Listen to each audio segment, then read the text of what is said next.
जिला प्रतिनिधि सभा अमरोहा और आर्य समाज अमरोहा के तत्वावधान में आयोजित कंबल एवं भोज वितरण समारोह में उपस्थित हमारे लिए सौभाग्य की बात है कि हमारे बीच में हमारी अंतर्राष्ट्रीय संस्था सार्वदेशी कार्य प्रतिनिधि सभा के प्रधान आदरणीय स्वामी अरवेश जी मौजूद हैं। ये हमारे लिए बहुत बड़े सौभाग्य की बात है। आदरणीय स्वामी आदित्य जी, स्वामी अखिलानंद जी, मंच पर उपस्थित माननीय विधायक जी और यहाँ की नगर पालिका अध्यक्ष जी, अभी जिनका आप वक्तव्य सुन रहे थे युक्ति आर्या जी, आर्य समाज के प्रधान अभय आर्य जी, अंकुर अग्रवाल जी, नथु सिंह आर्य जी, डॉक्टर गजेंद्र पाल सिंह जी, कमलेश चंद्र अग्रवाल जी, गोविंद गुप्ता जी, विशाल गोयल जी, यहाँ सब भाई अंकित आर्य जी, मंच पर उपस्थित सभी सम्मानित आर्य नेतागण, सम्मानित आर्य भद्र पुरुषों, हमारे आर्य प्रतिनिधि सभा उत्तर प्रदेश के अंतरंग सदस्य ठाकुर पाल सिंह जी, जनपद के आर्य समाजों से आए हुए सभी सम्मानित आर्य बंधुओं, मातृशक्ति, प्यारे बच्चों। आर्य समाज के बारे में हम लोग अगर कोई बात बोलते हैं तो कोई व्यक्ति ऐसा नहीं होता जो अपनी संस्था के बारे में, अपने परिवार के बारे में बढ़ा चढ़ा करके बात करेगा। लेकिन बात तब है कि दूसरे लोग कहें कि आप लोग कैसा कार्य कर रहे हैं। आर्य समाज का इतिहास भारत के इतिहास में से वो अध्याय है कि किसी व्यक्ति को अगर कहीं दुनिया में भारत के बारे में बताना पड़े तो उसे आर्य समाज का नाम जरूर लेना पड़ेगा। आर्य समाज में महर्षि दयानंद सरस्वती ने जब आर्य समाज की स्थापना की थी तो केवल इस देश की दुर्दशा को देख करके की थी। भारत में उस वक्त पर गुलामी का कालखंड था, अंग्रेजों की गुलामी थी। उससे पहले भी लंबे समय तक देश गुलाम रहा था और जितनी विकृति इस देश में आई थी, महर्षि दयानंद सरस्वती ने देख करके कि जो भारत कभी विश्व का सिरमौर था, जिस भारतीय संस्कृति का, जिस वैदिक संस्कृति का परचम पूरे विश्व में लहराता था, वो भारत में ही दम तोड़ रही थी। भारत में ही अवैदिक मान्यताएं, अंधविश्वास, ढोंग, पाखंड, वो सारी बुराइयां थी जो दुनिया में बाहर के मुल्कों में भी नहीं थी। जहां ये देश जाति प्रथाओं में बटा हुआ देश था, अनेकों मत मतांतर यहाँ फैले हुए थे और देश गुलाम था। उसी वजह से देश गुलाम हुआ था। ये भी महर्षि दयानंद सरस्वती ने देखा। तो इसी सब भारत में आई बुराइयों को दूर करने के लिए और पुनः फिर वैदिक संस्कृति की स्थापना के लिए महर्षि दयानंद सरस्वती ने आर्य समाज की स्थापना की। क्योंकि बहुत सारे लोग कहते हैं कि हम फलाने हैं, ये हिंदू समाज है, ये फलाना संप्रदाय ही आर्य समाजी होते हैं। तो महर्षि दयानंद अकेले महापुरुष वो थे। दुनिया में जिस आदमी के पीछे 1000-2000 आदमी हो, अपने को भगवान घोषित कर देता है, अवतार घोषित कर देता है, केवल हमें इस बात का सौभाग्य है कि आर्य समाज के संस्थापक महर्षि दयानंद सरस्वती ने कहा था कि मैं नया कोई मत मतांतर संप्रदाय पैदा करने नहीं आया, मैं सत्य सनातन वैदिक धर्म की पुनर्स्थापना के लिए कार्य करने के लिए आया। इतने बड़े महापुरुष के जो आर्य समाज को उन्होंने आंदोलन का रूप दिया और आर्य समाज ने भी जो महर्षि दयानंद जी की मंशा थी, जो उनका विचार था, उसी को लेकर के कार्य किया और कितने बड़े बड़े कार्य इस देश में किए।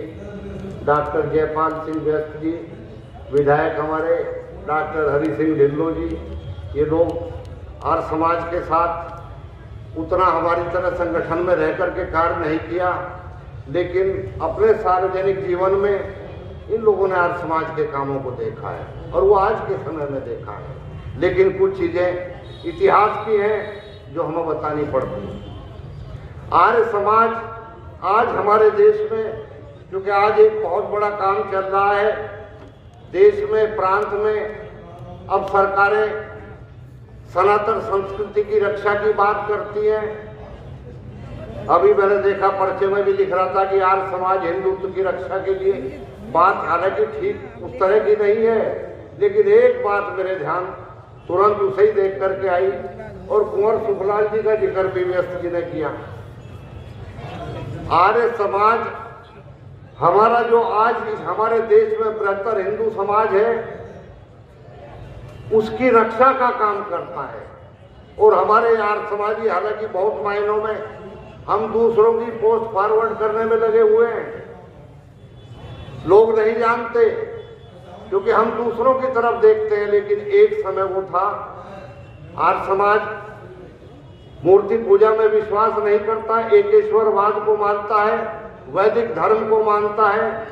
ये तो सभी लोग हमारे हिंदू भाई कहते हैं कि हम तो सनातन की रक्षा करते हैं, लेकिन सनातन क्या है तो साथ में बोल लिया करो कि सनातन वैदिक धर्म है। सनातन कोई चीज तो है, लेकिन इस बात का भी आपको गर्व होना चाहिए कि आज जहां हम दूसरों की तरफ देखते हैं, जब भारत 1938-39 का समय इस देश में था, देश आजाद नहीं हुआ था, और निजाम हैदराबाद का दक्षिण में बहुत मजबूत एक उसका शासन था। वहां पर उसने एक व्यवस्था जारी कर दी। वहां पर उसने कहा कि नए मंदिर का निर्माण नहीं हो सकता, पुराने मंदिरों का जीर्णोद्धार नहीं कर सकते, मस्जिदों के सामने से बैंड बाजा बजा करके नहीं निकल सकते।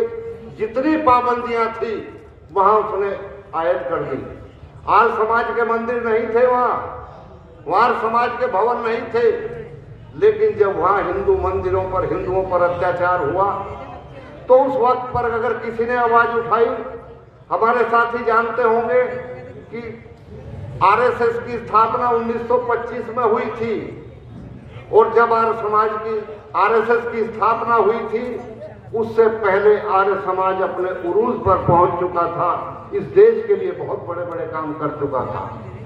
लेकिन आरएसएस के होते हुए भी, हिंदू महासभा के होते हुए भी, जब निजाम हैदराबाद के शासन में हिंदुओं पर अत्याचार हुआ, तो केवल उस समय पर हमारे महात्मा नारायण स्वामी जी, स्वामी स्वतंत्रानंद जी, उनके नेतृत्व में हिंदुओं की रक्षा के लिए अगर किसी ने आवाज उठाई तो आवाज आर्य समाज ने उठाई। आज समाज ने सुदूर दक्षिण में जाकर के लड़ाई लड़ी। आज हम देखते हैं कि हम दूसरों से अपेक्षा करते हैं कि वो हमारी रक्षा करेंगे। मैं सिर्फ आपको याद दिलाना चाहता हूं कि आर्य समाज ने उस वक्त पर और जितने अत्याचार झेले, हमारे अनेक सत्याग्रही जेलों में मारे गए। बाद में भारत सरकार ने, इंदिरा गांधी जी की सरकार थी, स्वतंत्रता सेनानी का उनको सम्मान दिया गया। और एक बात चूंकि उस समय पर जब वो आंदोलन चल रहा था, कुंवर सुखलाल जी का जिक्र कर दिया, व्यस्त जी ने मेरे ध्यान आ गई। पूरे देश में महात्मा गांधी जी के नेतृत्व में अंग्रेजों के खिलाफ लड़ाई चल रही थी। पूरे विश्व में महात्मा गांधी जी एक ऐसा नेतृत्व स्थापित कर चुके थे। तब मीडिया नहीं था, अखबार नहीं था, टीवी नहीं थे। पूरे भारत, पाकिस्तान, अब जहां बांग्लादेश, वो सारा एक देश था। गांधी जी की आवाज पर पूरा देश उठता था। तो आर्य समाज के लोगों ने अपेक्षा की थी कि शायद महात्मा गांधी जी इसमें कोई अपना दखल देंगे, इसमें कोई आवाज उठाएंगे। लेकिन जैसे आज राजनीतिक नेताओं की मजबूरी होती है, महात्मा गांधी जी उस विषय पर कोई स्पष्ट अपना मत इसलिए नहीं रख रहे थे कि उनको हिंदू और मुसलमान सबको जोड़ करके चलना था। तो उस वक्त कुंवर सुखलाल जी ने एक गजल के माध्यम से एक बात कही थी कि ये क्या हैदराबाद में हो रहा है, ये क्या हैदराबाद में हो रहा है कि महशर का आलम बपा हो रहा है। ये क्या हैदराबाद में हो रहा है कि महशर का आलम बपा हो रहा है। हमारी हिमायत ने कर प्यारे गांधी, मगर इतना कह दे बुरा हो रहा है, बुरा हो रहा है। ये कुंवर सुखलाल जी ने उस वक्त कहा था। तो आर्य समाज राष्ट्र का जहां आंदोलन लड़ रहा था, आजादी का आंदोलन लड़ रहा था, एक से एक क्रांतिकारी आर्य समाज ने दिए। कांग्रेस की दो धाराएं थी, गरम दल और नरम दल। दोनों का नेतृत्व और समाजियों के हाथ में होता था। आज कहीं हम नेपथ्य में जा रहे हैं। क्यों? क्योंकि आर्य समाज ने उस समय पर जो सामाजिक बुराई थी उनके खिलाफ लड़ाई लड़ी। हमारे देश में अछूत की लड़ाई गांधी जी ने आंदोलन उठा तो उन्होंने कहा था कि ये प्रेरणा मैंने आर्य समाज से ली है। उन्होंने एक मुद्दे को सबसे ज्यादा उठा करके काम किया। आर्य समाज ने स्त्री शिक्षा के लिए काम किया, बाल विवाह के लिए काम किया, अछूतों के लिए काम किया, विधवा विवाह के लिए काम किया, अनेकों स्कूल, कॉलेज और गुरुकुल खोले।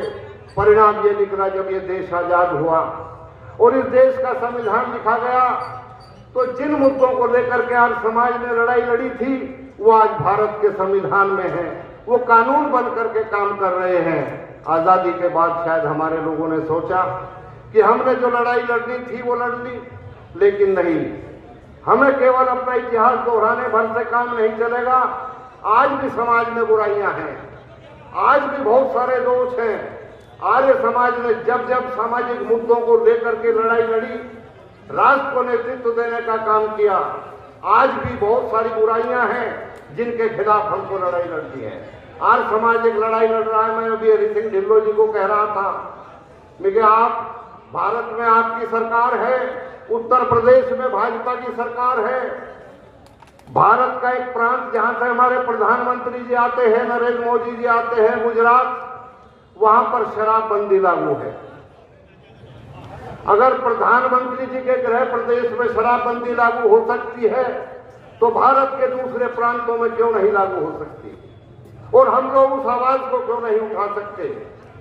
एक जो हमारी संवैधानिक बाध्यताएं हैं, मान्यताएं हैं, भारत के संविधान का पालन करना अगर एक नागरिक का कर्तव्य है तो सरकारों का भी कर्तव्य है। सरकारों को नशे का कारोबार करने का अधिकार नहीं मिल जाता। भारत के संविधान में सरकार को, स्टेट को कल्याणकारी राज्य कहा गया है, वेलफेयर स्टेट कहा गया है। मैं इसलिए कह रहा हूं कि लोग कहते हैं कि आर्य समाज के पास आज भी मुद्दों की कमी नहीं है। अगर गुजरात में शराबबंदी हो सकती है, मॉडल स्टेट हो सकता है, तो हमारी प्रधानमंत्री जी से मांग है कि भारत के दूसरे प्रदेशों में भी आप शराबबंदी करें। आप जो है एक इस बात का आह्वान सभी प्रदेशों को करें और उसका एक प्रमाण है, बिहार जैसा पिछड़ा प्रदेश शराबबंदी लागू कर सकता है तो उत्तर प्रदेश तो उससे कहीं आगे है। हम योगी आदित्यनाथ जी से अभी पिछले दिनों हमने कहा कि राजनीतिक दलों को अपने एजेंडे में विषय लेना होगा और वो कब लेते हैं? आवाजें खलक नकारे खुदा, जब लगता है कि जनता अवेयर हो गई है, जनता खड़ी हो गई है। जो बहुसंख्यक जनता है इस देश की, वो हिंदू, मुस्लिम, सिख, ईसाई कोई हो, किसी धर्म, मजहब, संप्रदाय में शराब का महिमा मंडन नहीं है, लेकिन फिर भी सरकारें शराब बंद नहीं करती। क्यों? क्योंकि इसके खिलाफ उन्हें आवाज उठती हुई दिखाई नहीं देती। लेकिन आज आर्य समाज ने आवाज उठाई है। पूरे प्रदेश में, कम से कम भारत में भी जहां कहीं होता हम लोग शिरकत करते हैं, लेकिन उत्तर प्रदेश में आर्य समाज ने यह आंदोलन छेड़ा हुआ है। अब चुनाव का समय है। आज भी मुझे अपने जो है इन्होंने नत्थू सिंह जी ने और अपने सागर साहब ने, हितराम सागर जी ने अभी बताया कि हमने जो है शराबबंदी का ज्ञापन जो है डीएम को दिया है, उनके माध्यम से मुख्यमंत्री जी को भेजा है। मैंने व्यस्त जी को और डॉक्टर ढिल्लों को कहा कि आप विधानसभा में खड़े होकर के सवाल क्यों नहीं उठाते इस बात का? माननीय विधायिका जी यहाँ पर हैं, महिलाएं पीड़ित हैं उस चीज से, सरकार को कौन सी आफत है? आप एक बार कदम तो उठा करके देखिए, दोबारा इसी मुद्दे पर आपकी सरकार आएगी। मैं इस बात को दावे के साथ कह सकता हूं। लेकिन उस बात को हम जब तक नहीं कहेंगे तो राजनीतिक दल और जो हमारे प्रतिनिधि हैं, राजनीतिक प्रतिनिधि हैं, विधायक हैं, सांसद हैं, वो क्यों इस बात को उठाएंगे? तो ये सामाजिक मुद्दे हैं, सामाजिक बुराइयां हैं जिनके खिलाफ आर्य समाज अपने अतीत में भी लड़ता रहा और आज भी हमारे पास में मुद्दे हैं। जब हम उन मुद्दों को लेकर के लड़ेंगे, आज चूंकि आज जब समाज संकट में होता है, दीनहीन की सहायता का सवाल आता है, आज भी आर्य समाज अमरोहा और जिला सभा अमरोहा ने मिलकर के ये जो कंबल और भोज वितरण का काम किया है, ये बहुत अच्छा कार्य किया है। मैं आप सबको बधाई देता हूँ। और यहाँ हमारे यहाँ चूंकि हम होस्ट हैं, स्वामी जी सार्वदेशिक सभा के प्रधान हमारे आदरणीय आरवीएस जी हमारे बीच में आए हैं। मैं आपका भी आभार ये तो प्रकट करेंगे, लेकिन उत्तर प्रदेश में आए तो प्रोटोकॉल मेरा भी है। आपका सार्वजनिक रूप से मैं आभार और अभिनंदन करता हूं कि आप यहाँ पर आए हैं। तो ये जो कार्यक्रम है, इस तरह के जनहित के, गरीबों के हित के, आर्य समाज ने हमेशा राष्ट्र हित का कार्य किया, निर्धनों के लिए कार्य किया। जब समाज में या राष्ट्र में कोई संकट आया है उसके लिए कार्य किया है। मैं चूंकि वक्ता कई और भी बहुत सारे रहे तो बहुत ज़्यादा लोगों को बैठना भी फिर अखरने लगता है। आपने मेरी बात को ध्यान से सुना, बहुत बहुत आप सभी का भी आभार, धन्यवाद। ओम शांति। आप अंग्रेजी दवाओं से परेशान हैं या फिर रोगों से परेशान होकर संसार से उठ जाना चाहते हैं? उठ जाने से पहले नाड़ीवैद्य क्या क्लब पर आइए और अपने सभी रोगों का आयुर्वेद में सही समाधान पाइए। साथियों, इस वीडियो को ज़्यादा से ज़्यादा लाइक करें, कमेंट करें, शेयर करें और चैनल को सब्सक्राइब करना ना भूलें।